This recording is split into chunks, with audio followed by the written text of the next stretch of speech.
Welcome back جی. ہم بات کر رہے ہیں ایران اور امریکہ کے درمیان 21 گھنٹے تک جاری رہنے والے مذاکرات کی، جس میں پہلے ایرانی میڈیا کچھ یہ بھی رپورٹ کر رہا تھا کہ جو ایران اور امریکہ کے درمیان مذاکرات کا دور ہے وہ اتوار کو بھی چلے گا، یعنی اراؤنڈ اتوار کو بھی چلے گا، لیکن ایسا نہیں ہوا.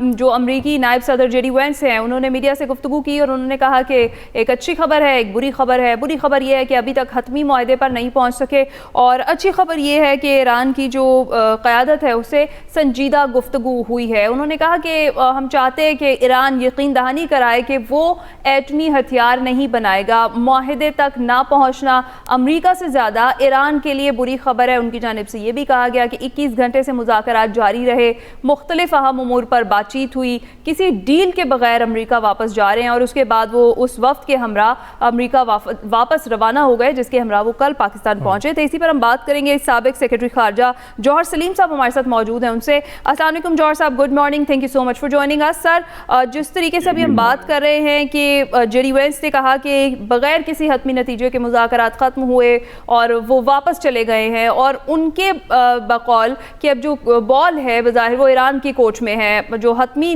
نکات ہیں وہ پیشکش ہے وہ ایران کو دے دی. اب دیکھنا یہ کہ ایرانی کیا ڈیسائیڈ کرتے ہیں. کیا کہیں گے آپ؟ جی بالکل، دیکھیں سب سے پہلے تو خیر جو ہے اتنا بڑا ڈپلومیٹک بریک تھرو تھا، یہ کہاں سے ان کو ورج آف ایک اپوکلپس سے لے کے آئے اور دونوں سائڈز کو مذاکرات کی میز پہ. اس کے بعد پھر یہ بڑے میراتھن سیشن چلے، اتنے لمبے جو ہیں وہ رات گئے تک یہ چلتے رہے مذاکرات. کئی اطلاعات کے مطابق 18 گھنٹے تک یہ مذاکرات ہوئے.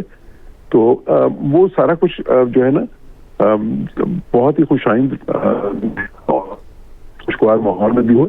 لیکن دیکھیں اتنے کمپلیکیٹڈ ایشو سالوں پہ محیط نہیں ہے کوئی، ان کی جو اختلافات ہیں یہ تو دہائیوں پہ محیط ہیں، تو ان کو ایک دم ایک ہی سیشن میں ریزالو کر لینا میرے اپنے اندازے کے مطابق ممکن بھی نہیں تھا.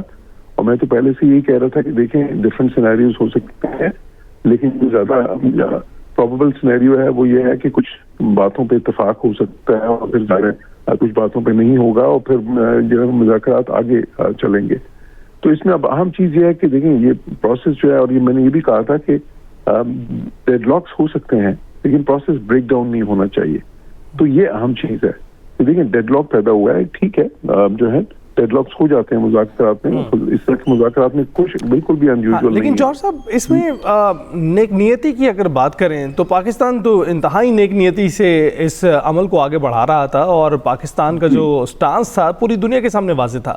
لیکن آپ کو جو فریقین کی سٹانسز ہیں اس میں کتنی نیک نیتی دکھائی دی ہے؟ آپ دیکھ رہے تھے کہ دونوں ایک پہلے سے مائنڈ سیٹ لے کر آئے تھے؟ اس میں دو اہم چیزیں ہیں. ایک تو یہ پاکستان کا رول، اور اس میں بہت زیادہ واضح طور پہ جو ہے نا، اور اس میں میرے خیال ہے کچھ مبصرین شاید اس میں تھوڑے سے وہ ان کو کلیئر نہیں تھا کہ وہ واضح طور سے کہہ رہا تھا کہ پاکستان رول اس میں ایک فیسیلیٹیٹر کا ہے. پاکستان ظاہر فیسیلیٹیٹ کر رہا ہے یہ ڈائلاگ، اور دونوں سائڈ کو سامنے بٹھا بھی دیا. آپ نے انڈائریکٹ ہو رہا تھا، ہم بھی میں نے میرا کہا تھا اسی طرح ہوگا، اور دیکھیں وہ اسی طرح ہوا کہ پہلے الگ الگ سے وہ انڈائریکٹ ہو رہی تھی وہاں پہ ایک راؤنڈ، اور پھر اس کے بعد ڈائریکٹ ان کی ظاہر ہے اس کے بعد بات چیت ہوئی. لیکن دیکھیں فیسیلیٹیٹر جو ہے نا وہ دونوں سائڈس کو جو ہے وہ فیسیلیٹیٹ کرتا ہے، لیکن وہ بیچ میں ظاہر ہے وہ دخل تو نہیں دے سکتا اس طرح سے کہ کسی ایک سائڈ کو پش تو نہیں کر سکتا.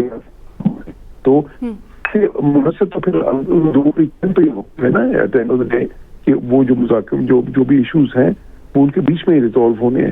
تو اس میں اچھا اب یہ کہنا کہ اس میں نیک نیتی ایک سائڈ سے ہے سائڈ سے، میرے خیال یہ جو ہے ایک تو جو ہے نا قبل از وقت بھی ہے اس طرح کی بات، بلکہ اس طرح کی بات تو ہمیں کرنی ہی نہیں چاہیے.